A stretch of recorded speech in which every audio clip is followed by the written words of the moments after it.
Fala galera, tudo bem? Seguindo aí nosso estudo de operações no nosso canal, já fizemos primeiro operações de números naturais, fizemos também operações entre números inteiros e agora estamos fazendo as operações entre as frações, beleza?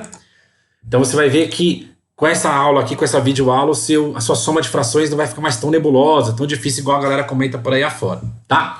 Então vamos começar com a adição e subtração de frações. E aí, a gente vai separar em dois casos, ok? Primeiro deles, ou as frações têm o mesmo denominador, ou elas não terão. Se elas tiverem o mesmo denominador, então imagine que eu quero calcular quanto que é 1/5 mais 2/5, certo? Então qual que é a ideia? Eu tenho uma figura que eu dividi em 5 partes iguais e eu peguei uma delas. Eu tenho outra figura que eu também dividi em 5 partes iguais e peguei 2 delas. Então 1/5 mais 2/5 são 3/5, ok?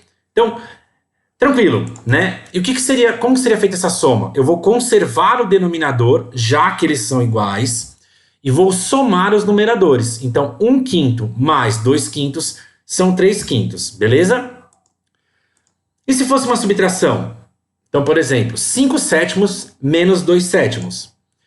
Então, eu pego uma barra e divido em 7 partes e tenho 5 delas. E vou tirar 2 partes de 7. Então, menos 2 partes de 7. Então, eu tenho 3 partes de 7. Então, qual que seria a nossa operação? Já que o denominador ele é igual, então eu faço 5 menos 2, 3, e vou conservar o denominador. Tá vendo? Então, eu faço a diferença entre os numeradores e mantenho o denominador, tá? Agora, se as frações tiverem denominadores diferentes, tá? Se elas tiverem denominadores diferentes, por exemplo, 3/5 mais 1/2.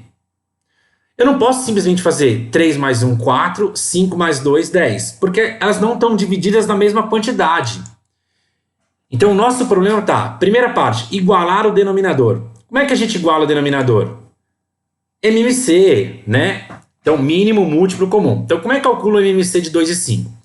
A gente começa pelo menor número primo possível, que é o 2. Então, 2 dividido por 2, 1. E o 5 não é divisível por 2. Então, ele continua 5. 1 a gente já não vai dividir mais, né? 5 dividido por 5, 1. Então, repara que agora eu posso ficar dividindo por 1 eternamente, mas isso não nos ajuda. Então, qual é o menor múltiplo comum entre 2 e 5? 2 vezes 5, 10. Então, o que eu vou fazer na prática? Eu vou trocar esse 5, esse 2, por 10. Só que aí eu preciso compensar, porque eu estou mudando a fração. Então, como é que eu compenso isso? Eu pego esse 10, divido pelo de baixo, que é o denominador, e multiplico pelo de cima, então, que é o numerador. Então, vamos lá. 10 dividido por 5, 2. 2 vezes 3, 6. Tá aqui. Entendeu? Vamos ver o outro lado. 10 dividido por 2, 5. 5 vezes 1, 5. Agora que o meu denominador é único, ele é só o 10, eu efetuo a soma do meu numerador. Então, 6 mais 5, 11. Então, a nossa fração, 3/5 mais 1/2, ela é equivalente a 11 décimos. Beleza? Vamos fazer mais um exemplo aí, caso você não tenha entendido, sem pressa nenhuma. Então, vamos lá, ó. Agora eu tenho 7/3 menos 2/5. De novo, o nosso denominador ele é diferente. Então, eu vou fazer o MMC entre 3 e 5. Como é que eu calculo o MMC entre 3 e 5? Pego o menor primo possível entre o 3 e o 5, que é o 3. Então, 3 dividido por 3, 1. 5 não é divisível por 3, então eu vou manter o 5. E agora eu vou buscar o outro número primo. 5 dividido por 5, 1. Para calcular o MMC, eu faço o produto desses números que estão aqui fora do meu paredão. 3 vezes 5, 15. Então, o meu novo denominador é 15. E aí eu preciso compensar. Como é que eu compenso? Eu divido pelo denominador e multiplico pelo numerador da fração antiga. Então, 15 dividido por 3, 5. 5 vezes 7, 35. Tudo bem? Agora a outra fração, ó. 15 dividido por 5, 3. 3 vezes 2, 6. E aí, como eu já tenho um único denominador, basta efetuar a subtração no meu numerador. 35 menos 6, 29 sobre 15. Ok? Então, aqui a gente não está discutindo muito a teoria, né, de como que isso é pensado, por que é pensado assim. A gente está mostrando mais ou menos uma técnica, né? Que você provavelmente já viu na sua escola com o seu professor, mas aqui a ideia é que você recorde um pouquinho para continuar seus estudos, tá bom? Multiplicação. Então, eu quero calcular quanto que é 2/3 vezes 4/5. Então, a multiplicação é muito simples. Eu multiplico o de cima com o de cima e o de baixo com o de baixo. Então, 2 vezes 4 e 3 vezes 5. 2 vezes 4, 8 e 3 vezes 5, 15. Então, é só multiplicar os numeradores e só multiplicar os denominadores. Outros exemplos, ó. 3/5 vezes 4/7. 3 vezes 4, 12. E 5 vezes 7, 35. 12 sobre 35. A multiplicação é a mais simples das operações quando a gente pensa em fração, tá?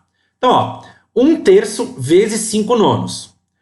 1 vezes 5, 5. 3 vezes 9, 27. Então, ó, 5 sobre 27. E aqui já peguei um combo, né? Multipliquei várias frações. Então, 4/5 vezes 2/3 vezes meio. 4 vezes 2, 8. 8 vezes 1, 8. 5 vezes 3, 15. 15 vezes 2, 30. Agora, quando a gente fala de fração, é sempre importante deixar da maneira mais simples possível. Ela tem que estar mais simplificada. Então, 8 sobre 30 ainda dá para dividir por 2. O 8 dividido por 2, 4. E o 30 dividido por 2, 15. Então, esse é o resultado simplificado, tá bom? Então, quando você estiver fazendo os seus cálculos, aí, suas expressões numéricas, sempre lembra de simplificar as frações, tá? Quando a gente fala de prova do tipo teste, ETEC, ENEM, vestibular, as frações, de maneira geral, aparecem na sua forma mais simplificada, tá bom? Na sua forma mais simples possível, ok? Divisão. Então, divisão é o oposto, né, da multiplicação. Então, 5/7 dividido por 2/3, eu vou conservar a primeira fração, tá vendo? E vou inverter a segunda. Então, onde estava escrito 2/3, eu vou escrever 3/2. E aí, se eu invertir a fração, eu vou inverter a operação de divisão para multiplicação. E aí, para a gente é moleza, né? Por quê? 5 vezes 3, 15. 7 vezes 2, 14. Conforme a gente viu já na multiplicação. Então, é um processo relativamente simples. E olha a cara do nosso He-Man aqui, né? Quando você descobre que a divisão de fração é só inverter a multiplicação, tá? Outro exemplo aí para você ficar tranquilo. 7/9 dividido por 5/4, o que a gente faz? A gente conserva a primeira, ok? E inverte a segunda. Então, onde estava escrito 5/4, agora está escrito 4/5, né? O meu numerador vai para o denominador e o meu denominador vai para o numerador. Já que eu inverti a divisão, eu inverto a multiplicação. 7 vezes 4, 28. E 9 vezes 5, 45. Ok? Valeu, galera. Brigadão, bons estudos e até a próxima.